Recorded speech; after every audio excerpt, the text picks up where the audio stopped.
Hello, hello, hello! Kumusta kayo? Welcome back to my YouTube channel.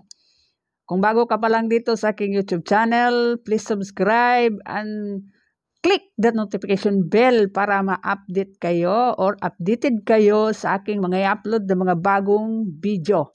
So, ngayong araw na ito ay pag-usapan natin si Mayor Basti Duterte sa kanyang mga pakiusap sa Iglesia ni Cristo.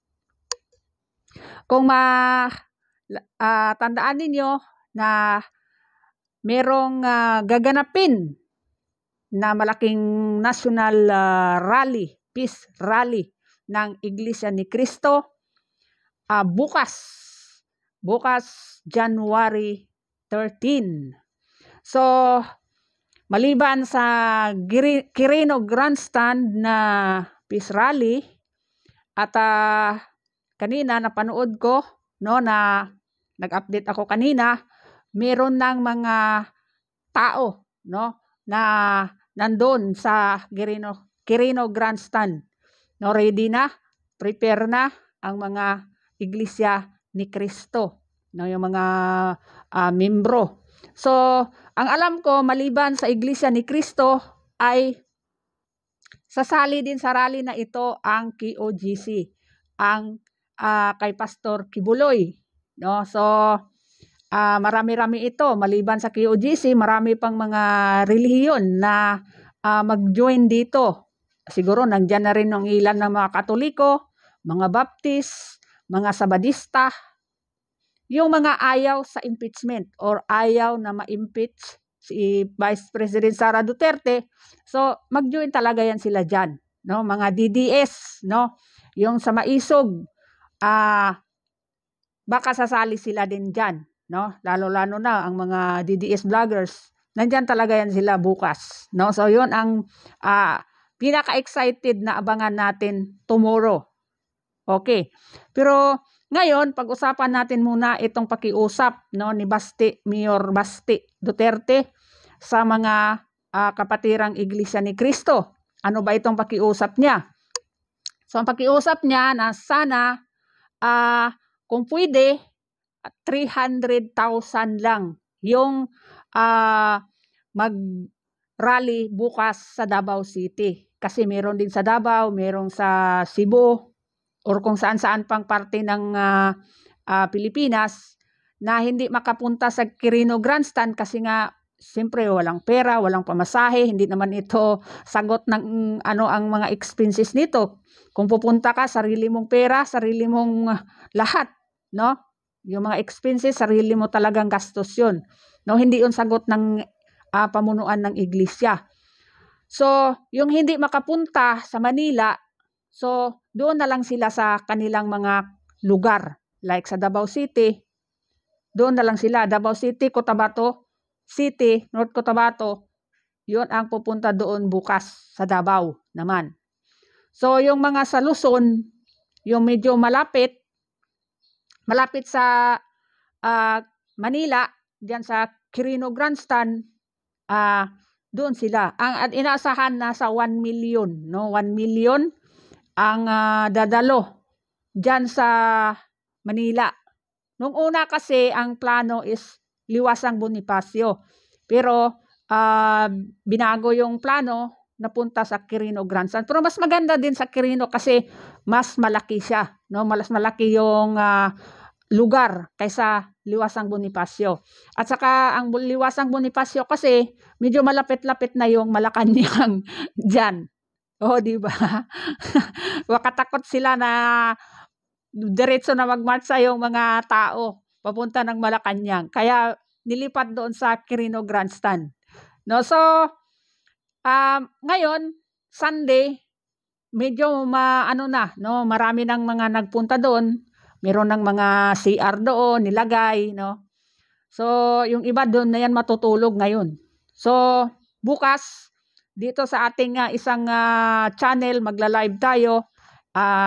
Ila-live natin yung mga kaganapan bukas dyan kahit 1 oras, para ma-update tayo kung ano yung mga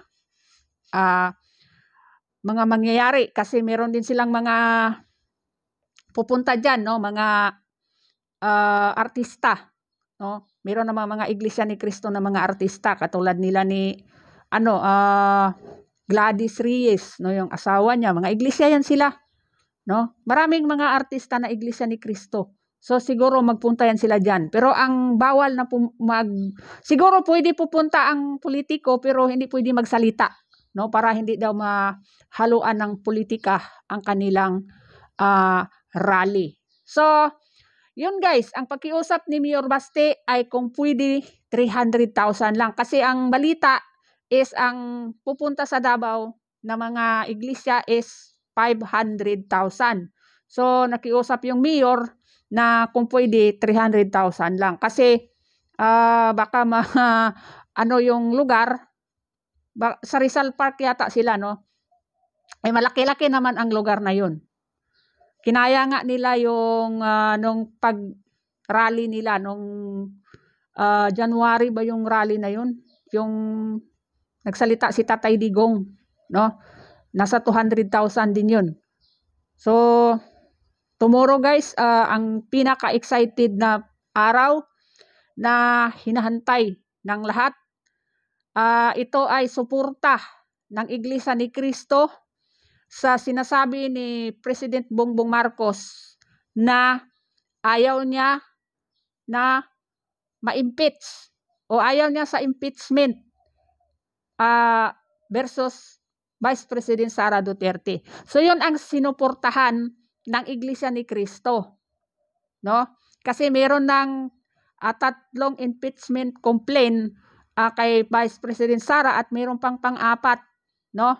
Meron pang pang-apat. Pero ang Kongreso bukas din sila babalik, no, sa kanilang sesyon sa Congress.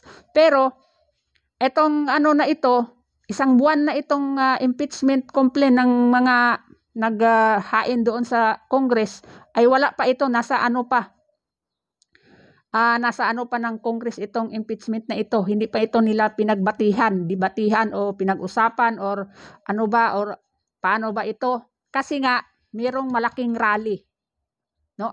Malaking rally patungkol diyan sa impeachment na ayaw ng mga tao, ayaw ng iglesia o ng ibang relihiyon na ma-impeach si Vice President Inday Sara. So yung mga survey na lumabas na ilan yun? 41% ba yun? 41% daw ang gusto ng tao na si Inday ay ma-impeach, no? Pero tingnan natin bukas kung gaano ba talaga katotoo yung 41% na survey ninyo. Kasi bukas National Peace Rally nasa ano yan, nasa 90% ang ayaw na ma-impeach si Inday Sara. So yun guys, no? Abangan natin bukas ang mga mangyayari sa peace rally na ito. So, wag na niyong kalimutan mag-ikot sa social media para makapanood kayo. Marami namang mga vloggers, no, magla-live bukas, no, mga DDS vloggers. Nandoon na nga yung iba. Ngayon pa lang nandoon na yung iba nag-update, no. So, bukas nandoon yun sila halos lahat, no, magla-live. So, hanggang dito na lang muna at bukas mag-update din tayo. So, maraming salamat and God bless you all.